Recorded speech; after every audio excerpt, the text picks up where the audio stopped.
नमस्कार दोस्तों, एक बार फिर से आप लोगों का रेडियन गुरुकुल यूट्यूब चैनल पर स्वागत है। दोस्तों, आज के वीडियो में हम लोग बात करने वाले हैं दिल्ली पुलिस 2025 के प्रैक्टिस सेट नंबर 7 की, जो कि जनरल नॉलेज और करंट अफेयर वाले सेक्शन को कवर करेगा। और इस प्रैक्टिस सेट में 50 क्वेश्चन कवर किए गए हैं जो सेम पैटर्न और स्टैंडर्ड पे हैं, जो दिल्ली पुलिस आपसे पूछ सकती है। इस प्रैक्टिस सेट को शुरू करने से पहले आपके लिए एक बड़ी ब्रेकिंग न्यूज़ है दोस्तों।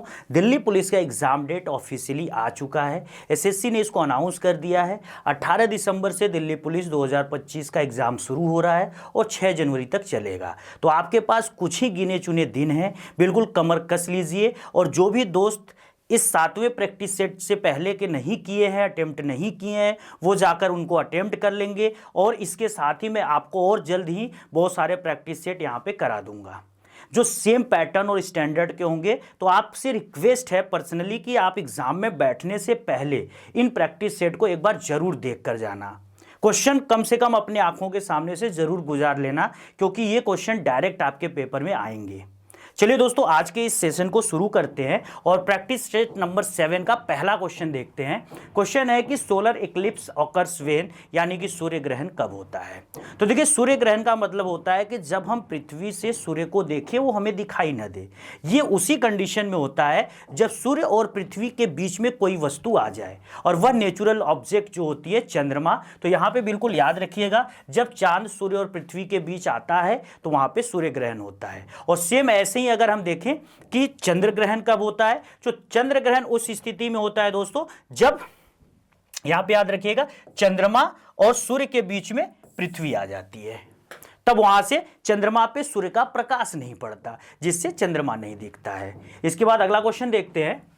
The largest river island in the world Majuli is located in which of the following district of Assam. दुनिया का सबसे बड़ा नदी द्वीप माजुली, जो कि ब्रह्मपुत्रा रिवर बनाती है हमारे आसाम में, वह आसाम के किस जिले में स्थित है। तो देखिए, अब उसका नाम है माजुली। ऑलरेडी वो जिला बन गया है। 2016 में आसाम गवर्नमेंट ने माजुली को एक खुद अलग जिला अनाउंस किया, और ये दुनिया का पहला एक द्वीपीय जिला बना। उससे पहले ये जो माजुली था, सब डिवीजन के अंतर्गत आता था जोरहाट के। तो जोरहाट पे अब कंफ्यूज नहीं होना है, बिल्कुल अपडेट अपने को कर लेना है कि दुनिया का सबसे बड़ा नदी द्वीप कहां पर है। वो माजुली जिले में है, आसाम के। The depth of sea is measured in, समुंदर की गहराई कैसे मापते हैं। तो समुंदर की गहराई हमेशा मापते हैं फैदम से। और एक चीज याद रखिएगा, नॉटिकल क्या होता है। तो जब आप समुंदर में डिस्टेंस कवर करते हो, लेंथ कवर करते हो, तो उसको नॉटिकल में मापते हैं। तो समुंदर की जो लंबाई होती है या समुंदर में जो लेंथ होता है वो नॉटिकल में, और उसकी जो डेप्थ होती है, गहराई होती है, वो फैदम में। याद रखिएगा। इसके बाद दोस्तों अगला क्वेश्चन है, the largest island of Asian continent is, यानी कि एशियाई महाद्वीप का सबसे बड़ा द्वीप कौन सा है। देखिए, वैसे तो पूरी दुनिया में जो सबसे बड़ा द्वीप है वो ग्रीनलैंड है, जो कि अटलांटिक ओशन में है और डेनमार्क के कब्जे में है। लेकिन यहां पे बात हो रही है एशिया कॉन्टिनेंट की। तो एशिया कॉन्टिनेंट का बोर्नियो आइलैंड वर्ल्ड का सेकेंड लार्जेस्ट आइलैंड है। और इस आइलैंड पे आप देखोगे मलेशिया है, इंडोनेशिया है और ब्रुनेई, तो 3 देश यहां पे लोकेट करते हैं। तो याद रखिएगा यहां पे बोर्नियो। इंडोनेशिया दुनिया का सबसे बड़ा द्वीप समूह वाला देश है। अप्रोक्स 50,000 के आसपास आइलैंड इंडोनेशिया के पास है। तो अगर आपसे पूछा जाए कि दुनिया का सबसे बड़ा द्वीपीय देश यानी द्वीप समूह वाला देश कौन सा है, तो इंडोनेशिया। वैसे दुनिया का सबसे बड़ा इकलौता द्वीप समूह कौन सा है, तो ग्रीनलैंड। और एशिया का बोर्नियो। अगला क्वेश्चन है, which of the following was established first. यहां पर कुछ यूनिवर्सिटीज है और इनमें पूछा गया कि कौन सी यूनिवर्सिटी पहले बनी थी। तो देखिए, बनारस हिंदू यूनिवर्सिटी को 1916 में बनाया गया था।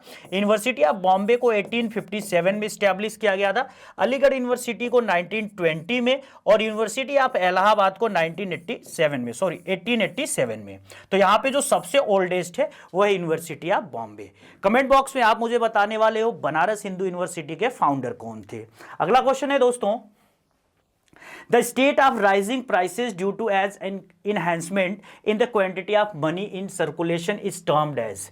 देखो, जो मुद्रा होती है, जो मनी होती है, अगर हम उसके सर्कुलेशन को बढ़ा देते हैं तो जो प्राइसेस लगातार बढ़ती हैं उनको क्या कहते हैं, तो याद रखिएगा inflation. Inflation means the continuous increase in the price level, average price level. और ये बहुत सारी चीजों पे डिपेंड करता है। जब हम मनी सप्लाई बढ़ाते हैं, मनी का सर्कुलेशन बढ़ता है, तब भी यहां पे आप देखोगे कि जो प्राइसेस होती हैं वो लगातार बढ़ती रहती हैं। अगला क्वेश्चन है, राइप मैंगोज कंटेंस, यानी कि पके हुए आम में क्या होता है, तो याद रखिएगा विटामिन सी। बहुत बार पूछा जाता है विटामिन सी हमारे लिए किस रोग के निवारण के लिए उपयोगी होता है, या विटामिन सी की कमी से हमें कौन सा रोग होता है, यह भी आप याद रखिएगा, स्कर्वी। अगला क्वेश्चन है दोस्तों, the Gandhara school of sculpture was blend, यानी कि गांधार का जो स्कूल था वो मूर्ति कला का, उसमें कौन कौन सा स्टाइल मिक्सअप था, तो उसमें इंडियन और पर्शियन, इन दोनों स्टाइल को मिलाकर गांधार मूर्ति कला को डेवलप किया गया था। गांधार मूर्ति कला जो थी वो कुषाण डायनेस्टी की एक मूर्ति कला थी। कुषाणों ने दो मूर्ति कला को डेवलप किया था, एक गांधार और दूसरा जो है कि मथुरा मूर्ति कला। मथुरा मूर्ति कला तो हमारे इंडिया में, और गांधार आज के डेट में अफगानिस्तान और पाकिस्तान के बॉर्डर पर लोकेटेड एक एरिया है, जो उस टाइम कुषाण डायनेस्टी के लोगों ने वहां पर एक मूर्ति कला को विकसित किया था। अगला क्वेश्चन है, Who was the Viceroy when Delhi became the capital of British India? देखिए 1911 में दिल्ली दरबार लगा था, और उसी दिल्ली दरबार में यह अनाउंसमेंट किया गया कि अब कलकत्ता की जगह दिल्ली भारत की राजधानी होगी। और इस समय जो भारत का गवर्नर जनरल या कह लो वायसराय था, वो लॉर्ड हॉर्डिंग सेकेंड था। अगला क्वेश्चन है दोस्तों, एक तरफ आपको कुछ रोग के नाम है और दूसरी तरफ कुछ क्रॉप के नाम है, आपको मैच करना है कि ये किससे रिलेटेड है। तो देखिए यहां पे जो अर्ली ब्लाइट है या प्रारंभिक झुलसा, ये आलू से संबंधित होता है। जो सफेद रस्ट है ये सरसों से संबंधित होता है। इसके बाद तना का सड़ना ये चावल का है, और ब्लैक रस्ट जो है वो आपका गेहूं का है। तो ए का हो गया 4, तो ए का 4, यानी कि यहाँ पे बी और सी सही हो सकते हैं। एक सेकेंड, इसको थोड़ा ऊपर करते हैं। ए का 4 है, यानी कि ए और डी तो गलत हो गया, बी और सी में से कोई हो सकता है। अब यहां पे बी का है 1, यानी कि बी का 1, तो बी ऑप्शन सही हो गया, बाकी सारे के सारे गलत हो गए। ये याद रखिएगा। पृथ्वी के सबसे पास कौन सा ग्रह है, तो पृथ्वी का जो जुड़वा ग्रह कहलाता है, जो पृथ्वी की बहन कहलाती है, जो इस पूरे सौर मंडल का सबसे चमकीला ग्रह है, शुक्र यानी कि विनस। ये पृथ्वी से डिस्टेंस से सबसे नजदीक है, आकार साइज सब कुछ में लगभग पृथ्वी जैसा दिखता है, इसलिए इसको पृथ्वी की जुड़वा बहन भी कहते हैं। अगला क्वेश्चन है, the first battle of Panipat was fought between, Panipat की पहली लड़ाई किनके बीच हुई थी। देखिए इंडियन हिस्ट्री में पानीपत की 3 लड़ाइयां हुई थी, फर्स्ट, सेकेंड और थर्ड। फर्स्ट हुई थी 1526 में, किसके बीच, याद रखिएगा, इब्राहिम लोदी और बाबर। दूसरी हुई थी 1556 में अकबर और हेमू के बीच, और तीसरी हुई थी 1761 में मराठों और अहमद शाह अब्दाली के बीच, ये भी याद रखिएगा।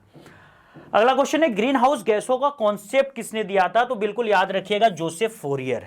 जोसेफ फोरियर वो पहले व्यक्ति थे जिन्होंने ग्रीन हाउस गैसों को पहचाना, और उन्होंने कहा कि ये जो ग्रीन हाउस गैस है, इनका जो कंसंट्रेशन है एटमॉस्फेयर में, ये लगातार इंक्रीज हो रहा है। इसकी वजह से ग्रीन हाउस इफेक्ट बढ़ रहा है, और धरती का एवरेज टेम्परेचर लगातार बढ़ रहा है, जिसको हम ग्लोबल वार्मिंग कहते हैं। और इस ग्लोबल वार्मिंग की वजह से दुनिया की आज की सबसे बड़ी natural disaster phenomena climate change occur कर रहा है। तो ये बिल्कुल याद रखिएगा, ग्रीन हाउस गैसेस किसने दिया था, जोसेफ फोरियर ने। कमेंट बॉक्स में आप मुझे बताने वाले हो सबसे इंपॉर्टेंट ग्रीन हाउस गैस कौन सी है जो पृथ्वी को लगातार गर्म कर रही है। अगला क्वेश्चन है, who gave the title of Sardar to Vallabh bhai Patel. Vallabh bhai Patel iron man of India. 31 October को इनका बर्थडे होता है, सेलिब्रेट करते हैं as a national unity day. इनको सरदार की उपाधि किसने दी थी, तो बिल्कुल याद रखिएगा, बारदोली की महिलाएं। बारदोली में इन्होंने एक आंदोलन चलाया था, वहां की महिलाएं इनके आंदोलन के नेतृत्व से, लीडरशिप से इतनी अफेक्ट हुई कि इन्होंने इनको नाम दिया सरदार। तो ये कई बार पेपरों में आता है कि सरदार का टाइटल किसने दिया, जैसे गांधी को महात्मा किसने कहा, या फिर पंडित मदन मोहन मालवीय को महामना किसने किया। तो ये बहुत सारे टाइटल्स होते हैं जो कोई ना कोई किसी को बोला होता है। अगला क्वेश्चन है, बाहरी हमले या हथियारबंद विद्रोह की वजह से भारत का राष्ट्रपति भारत में नेशनल इमरजेंसी किस आर्टिकल के तहत लगाता है? तो आर्टिकल 352। नेशनल इमरजेंसी का प्रोविजन हमने जर्मनी के कॉन्स्टिट्यूशन से लिया है और नेशनल इमरजेंसी इंडिया में आज के डेट में 3 बेसिस पे लगते हैं। पहला होता है बाह्य आक्रमण, दूसरा होता है सशस्त्र विद्रोह और तीसरा होता है मतलब कि सशस्त्र विद्रोह और एक यहां पर होता है युद्ध। तो युद्ध, बाह्य आक्रमण और सशस्त्र विद्रोह। पहले सशस्त्र विद्रोह की जगह पे हम लोग इंटरनल डिस्टर्बेंस या फिर आंतरिक अशांति की बात करते थे, जिसको हम लोगों ने बाद में रिप्लेस किया अमेंडमेंट के माध्यम से। अगला क्वेश्चन है, भारत का ज्योग्राफिकल एरिया यानी कि भौगोलिक क्षेत्रफल कितना है? तो वो है 32,87,000 स्क्वायर किलोमीटर अप्रोक्स में। एरिया वाइज अगर इंडिया की रैंक देखे पूरी दुनिया में तो 7वीं है, यानी कि 6 देश हमसे बड़े हैं। कौन कौन से हैं? नंबर 1 पे रूस, नंबर 2 पे कनाडा, नंबर 3 पे चाइना, नंबर 4 पे अमेरिका, नंबर 5 पे ब्राजील और नंबर 6 पे ऑस्ट्रेलिया। कमेंट बॉक्स में आप मुझे बताने वाले हो कि इंडिया से जस्ट एरिया में छोटा यानी कि 8वें नंबर का देश कौन सा है। इसके बाद दोस्तों अगला क्वेश्चन है, world no tobacco day is observe on, यानी कि वर्ल्ड नो टोबैको डे, विश्व तंबाकू प्रतिषेध दिवस किस तारीख को मनाया जाता है? तारीख है 31 मई। करंट अफेयर की एक बड़ी न्यूज बता रहा हूं, रिसेंटली मालदीव ने अनाउंस किया है 2007 जनवरी से बाद पैदा हुए जितने भी बच्चे हैं वहां पे तंबाकू बिल्कुल बैन हो गया उनके लिए। तो पूरी जनरेशन पे एक तरीके से कह सकते हो तंबाकू पर बैन लगाने वाला दुनिया का जो पहला देश बना है वो है मालदीव। कमेंट बॉक्स में आप बताने वाले हो तंबाकू के उत्पादन में सबसे बड़ा देश कौन सा है। अगला क्वेश्चन है, beri is cause due to deficiency of, beri एक रोग होता है या किसकी कमी से होता है? तो याद रखेगा विटामिन B1। अगला क्वेश्चन है, इलेक्ट्रिक बैटरी का आविष्कार किसने किया था? फिर से याद रखिएगा बोल्ट। और ये जो इन्वेंशंस हैं, चाहे वो बैटरी हो, इलेक्ट्रिक बल्ब हो या कुछ भी हो, वो बिल्कुल आप याद कर लेना, क्योंकि इन्वेंशन से स्टैटिक जीके में एक क्वेश्चन पक्का आपसे पेपर में पूछ लिया जाता है। अगला क्वेश्चन है, इंडिया में साउथ वेस्ट मानसून कब शुरू होता है? देखिए ये इंडिया है और इंडिया में जब मानसून आता है तो ये साउथ वेस्ट मानसून कहलाता है, क्योंकि ये साउथ और वेस्ट के डायरेक्शन से यहां पे आता है। इंडिया में जनरली मानसून 1 जून को केरला में एंट्री करता है, ठीक है। अब इसके बाद वो जून, जुलाई, अगस्त, सितंबर तक यहां पर एक्टिव होता है और सितंबर के बाद जब इंडिया में धीरे धीरे सर्दियों की शुरुआत होती है, यहां पे हाई प्रेशर बनना शुरू होता है, तो ये यहां से रिट्रीट करता है, जिसको लौटता हुआ मानसून बोलते हैं। तो साउथ वेस्टर्न मानसून का जो पीरियड होता है, जो उसका टेन्योर होता है, वो याद रखिएगा कब से कब तक? तो मिड जून से लेकर मिड सितंबर तक। अगला क्वेश्चन है, national dairy research centre is situated at, देखिए नेशनल डेयरी रिसर्च सेंटर को 1923 में बेंगलुरु में स्टैब्लिश किया गया था।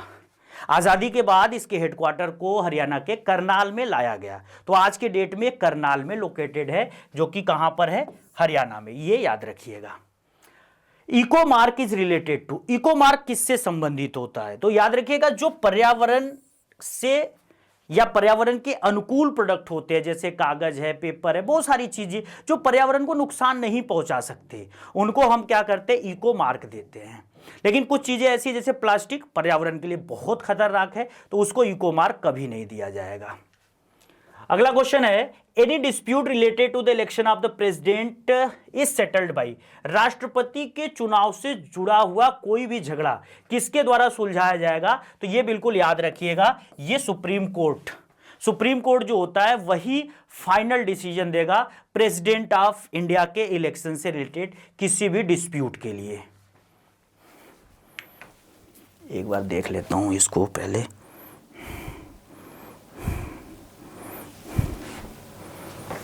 Any dispute related to the election of the president is settled by,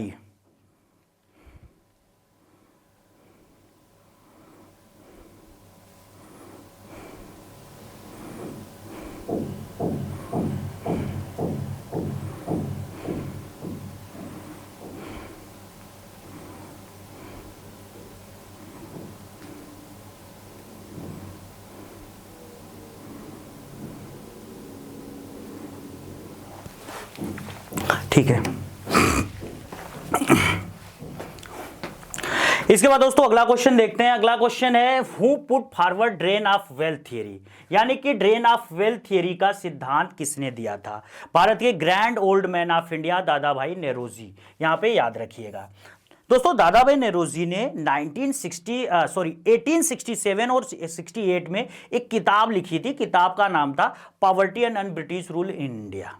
इसी किताब में उन्होंने ये समझाने की कोशिश किया था कि अंग्रेज कैसे हमें लूट रहे हैं, और साथ ही उन्होंने इंडिया के नेशनल इनकम को पहली बार एस्टिमेट किया था, जो उस टाइम 20 रुपए प्रति वर्ष और प्रति व्यक्ति था। तो इस सिद्धांत के माध्यम से इंडियंस की आंखें खुलती हैं, अंग्रेज वास्तव में हमें कैसे लूट रहे थे। तो यह सिद्धांत आपके एग्जाम के लिए बहुत इंपॉर्टेंट है। अगला क्वेश्चन है the first women prime minister in the world was. अगर पूछता भारत की पहली प्रधानमंत्री, महिला प्रधानमंत्री, तो वो इंदिरा गांधी, और आज तक एक ही महिला हमारे देश में प्रधानमंत्री के पोस्ट तक पहुंची हैं। लेकिन दुनिया में पहली महिला जो प्रधानमंत्री के पोस्ट पर बैठी हो, उनका नाम याद रखिएगा, एस भंडार नायके, जो कि श्रीलंका की थी। अगला क्वेश्चन है which of the following rivers falls into the Arabian sea. देखिए अरेबियन सी, अगर हम इंडिया के मैप को देखें तो अरेबियन सी हमारे वेस्ट में है और ईस्ट में बे ऑफ बंगाल है। इंडिया की जो मोस्टली रिवर्स है वो ईस्ट फ्लोइंग है, यानी कि बे ऑफ बंगाल में गिरती हैं, चाहे वो गंगा हो, यमुना हो, ब्रह्मपुत्र हो, गोदावरी हो, कृष्णा हो, कावेरी हो, कोई भी। कुछ ही नदियां हैं जो वेस्ट फ्लोइंग है, और वेस्ट फ्लोइंग में दो नदियां सबसे खास हैं, नर्मदा और ताप्ती। अब यहां पे ऑप्शन में है माही। देखिए गोदावरी, महानदी, कृष्णा ये उधर गिरती है, माही रिवर यहां से ऐसे होकर ये भी अरब सागर में गिरती है। तो माही, साबरमती, नर्मदा, ताप्ती ये कुछ ऐसी नदियां हैं जो कहां पे गिरती हैं? अरब सागर में। अगला क्वेश्चन है नॉन रेजिडेंट इंडियन यानी कि एनआरआई डे भारत में हर साल कितने तारीख को मनाते हैं? इसको हम प्रवासी भारतीय दिवस बोलते हैं। ये हर साल 9 जनवरी को सेलिब्रेट होता है। ये तारीख हमें याद दिलाता है 9 जनवरी 1915 की, जब हमारे देश के father of nation south Africa से इंडिया वापस आए थे। अगला क्वेश्चन है दोस्तों acceptable noise pollution level in India range between. Bharat में कितने लेवल तक का नॉइज पॉल्यूशन एक्सेप्ट है? देखो नॉइज पॉल्यूशन को या ध्वनि प्रदूषण को हम लोग डेसिबल में मेजर करते हैं, और ये एक्सेप्टेबल है 40 से 45 एवरेज जो रेजिडेंशियल एरियाज होते हैं वहां पर। अगला क्वेश्चन है the vacancy of the office of president must be filled with in. किसी भी स्थिति में अगर राष्ट्रपति का पोस्ट खाली होता है, वो अगर उनकी डेथ हो जाती है या वो रिजाइन कर देते हैं, तो कितने दिनों के अंदर यह पोस्ट भर लेना होता है? तो बिल्कुल याद रखिएगा 6 महीने के अंदर। The founder of Ramakrishna mission was.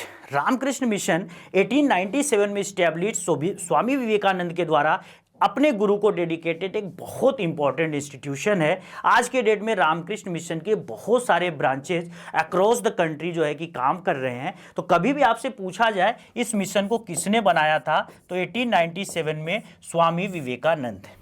Dayanand Saraswati return to Vedas का स्लोगन दिया था। उनके द्वारा जो फाउंडिंग इंस्टीट्यूशन था वो आर्य समाज था, जिसको उन्होंने 1875 में स्टैब्लिश किया था। अगला क्वेश्चन है दोस्तों सिस्मोग्राफ का इस्तेमाल किसे मापने में किया जाता है? तो बिल्कुल याद रखिएगा भूकंप को। जो भूकंप की इंटेंसिटी होती है उसको हम सिस्मोग्राफ से मापते हैं, तीव्रता को। Who is known as nightingale of India. Nightingale of India Bharat कोकिला किसको बोलते हैं? तो वो थी हमारी सरोजिनी नायडू। सरोजिनी नायडू देश की वो पहली महिला थी जिन्होंने 1925 में कांग्रेस को लीड करने का या कांग्रेस के सेशन को लीड करने का पहली भारतीय महिला बनी थी। साथ ही आज़ादी के बाद उत्तर प्रदेश का गवर्नर यानी कि राज्यपाल बनकर उन्होंने एक इतिहास ये भी रचा कि भारत में राज्यपाल के पोस्ट पर बैठने वाली वो पहली महिला बनी। कमेंट बॉक्स में आप बताओगे कि भारत में कौन सी महिला पहली बार मुख्यमंत्री बनी थी किसी भी राज्य की। अगला क्वेश्चन है दोस्तों प्रधानमंत्री आवास योजना किस तारीख को शुरू हुई थी? तारीख था जून 2015। प्रधानमंत्री आवास योजना एक बहुत इंपॉर्टेंट योजना है गवर्नमेंट ऑफ इंडिया की, जिसका टारगेट होता है सभी को आवास उपलब्ध कराना। इसके 2 पार्ट होते हैं, प्रधानमंत्री आवास योजना शहरी और प्रधानमंत्री आवास योजना ग्रामीण। अगला क्वेश्चन है दोस्तों, एशियन डेवलपमेंट बैंक का हेडक्वार्टर कहां है, यानी कि एडीबी का हेडक्वार्टर कहां है, बिल्कुल याद रखिएगा, फिलीपींस की कैपिटल मनीला। एडीबी की स्थापना 1966 में एशियन देशों में डेवलपमेंट के लिए लोन प्रोवाइड करने के लिए किया गया था। आज के डेट में अगर बात करें एडीबी में कितने मेंबर हैं, तो टोटल 69 मेंबर हैं। इसका जो 69वां मेंबर बना है वो इजराइल बना है, इसलिए ये और इंपॉर्टेंट न्यूज बन जाती है। अगला क्वेश्चन है दोस्तों, लोधी वंश का फाउंडर कौन था? भारत में गुलामों का शासन या दिल्ली सल्तनत का ये लास्ट डायनेस्टी था और अफगानिस्तान की तरफ से यहां पे रूल करने वाला ये पहला डायनेस्टी था। लोधी वंश के जो फाउंडर थे उनका नाम था बहलोल लोधी, और इस वंश का जो लास्ट रूलर था इब्राहिम लोधी, उसी को बाबर ने हराकर पानीपत के फर्स्ट बैटल में मुगल डायनेस्टी की नींव रखी थी। अगला क्वेश्चन है दोस्तों, संविधान का आर्टिकल 366 किससे रिलेटेड है? तो बिल्कुल याद रखिएगा, अमेंडमेंट ऑफ कॉन्स्टिट्यूशन यानी कि संविधान में संशोधन से। ये जो अमेंडमेंट का प्रोसीजर है हमने साउथ अफ्रीका के कॉन्स्टिट्यूशन से लिया है। कई बार पेपर में आपसे दिल्ली पुलिस, यूपी पुलिस किसी भी एग्जाम में पूछ सकते हैं कि भारत संविधान में संशोधन की प्रक्रिया किस देश से लिया है, तो वो है साउथ अफ्रीका। किस आर्टिकल में? आर्टिकल 368। और संविधान का कौन सा भाग? तो भाग 20, ये भी याद रखना। अगला क्वेश्चन है, when the national flag of India was adopted, Bharat का राष्ट्रीय ध्वज यानी कि तिरंगा किस तारीख को अपनाया गया था? तो याद रखिएगा, संविधान सभा के द्वारा इसे 22 जुलाई 1947 को अपनाया गया था। इस तिरंगे का जो वर्तमान प्रारूप है इसको पहली बार पिंगली वकैया ने बनाया था, जो कि पिंगली वकैया के बनाए हुए इस तिरंगे को आज पूरे देश में थोड़े बहुत चेंजेस के साथ एक्सेप्ट किया जाता है। अगला क्वेश्चन है, the smallest state recording population is, Bharat में जनसंख्या के हिसाब से सबसे छोटा राज्य वो है सिक्किम, और जनसंख्या के हिसाब से सबसे बड़ा राज्य यूपी, क्षेत्रफल में सबसे छोटा राज्य गोवा, और क्षेत्रफल में सबसे बड़ा राज्य राजस्थान। अगला question, which one of the following is a cold water current, यहां पे कुछ करेंट है जिनमें से आपसे पूछा जा रहा है कि इनमें कौन सा कोल्ड वाटर करेंट है, तो बिल्कुल याद रखिएगा, लेब्राडोर। अगला क्वेश्चन है दोस्तों, हरे फलों को आर्टिफिशियली तरीके से पकाने के लिए इस्तेमाल होने वाली गैस कौन सी है? तो वो होती है एथिलीन।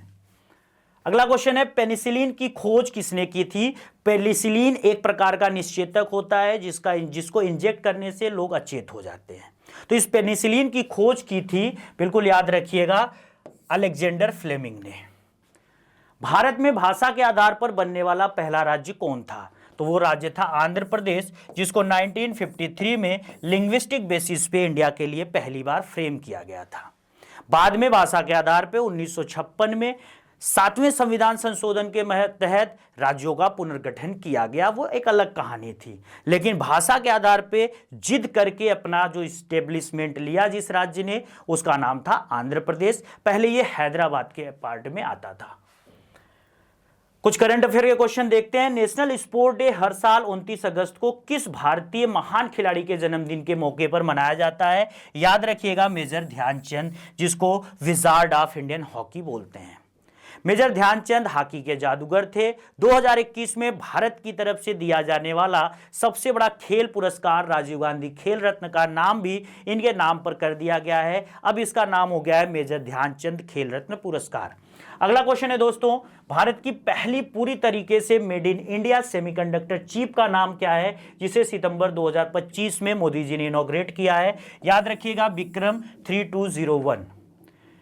प्रधानमंत्री नरेंद्र मोदी ने सितंबर 2025 में भारत के पहले बांस बेस्ड बायो इथेनॉल प्लांट का उद्घाटन कहां किया है?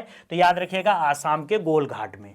अगला क्वेश्चन है, स्काई ट्रैक्स रैंकिंग 2025 के अनुसार दुनिया की सबसे अच्छी लो कास्ट एयरलाइन में किस भारतीय एयरलाइन को तीसरा स्थान मिला है? याद रखिएगा, यहां पे इंडिगो।